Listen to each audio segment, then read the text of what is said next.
on commence avec du basketball. Nathan Quadio débarque en Espagne. Le MVP de la saison régulière 2020-2021 de N1 a embarqué pour une aventure professionnelle. Et c'est en Espagne, plus exactement en Détroit, que l'international ivoirien fera ses preuves avec Hereda Club Ourense Baloncesto.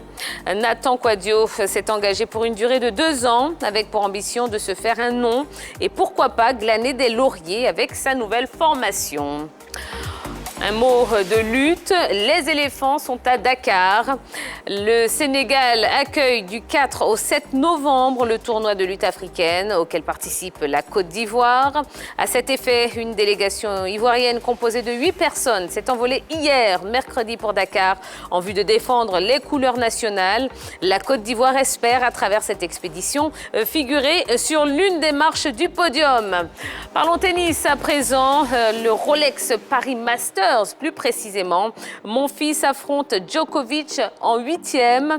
Mal embarqué face à Adrian Mannarino à Bercy, Gaël Monfils s'en est finalement sorti en 3-7, 2-6, 7-6, 6-2.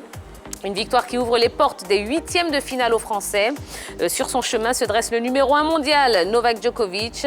Le challenge s'annonce immense pour Monfils, qui n'a jamais battu le Serbe en 17 confrontations.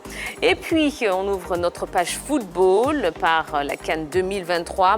La pose des sièges a débuté à Bouaké. Les travaux avancent au niveau du stade de la Paix de Bouaké. En effet, après avoir mis la charpente métallique, la structure en charge de la finition de ce joyau s'emploie à poser les sièges. Au total, 38 825 sièges en polypropylène seront fixés sur l'ensemble des tribunes nord, sud, est et ouest. Parlons de Bowo Sylvain qui est déjà là. Le gardien international ivoirien des éléphants est arrivé plus tôt que prévu en provenance d'Éthiopie.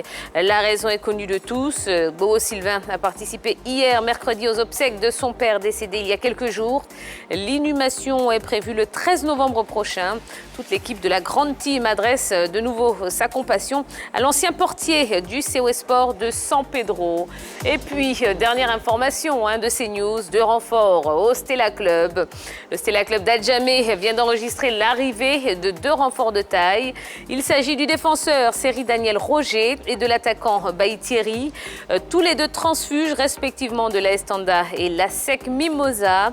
Ces 2 joueurs expérimentés devraient apporter une plus-value au Magnan lors du nouvel exercice qui débute le 20 novembre prochain. Voilà l'essentiel de l'actualité sportive du jour.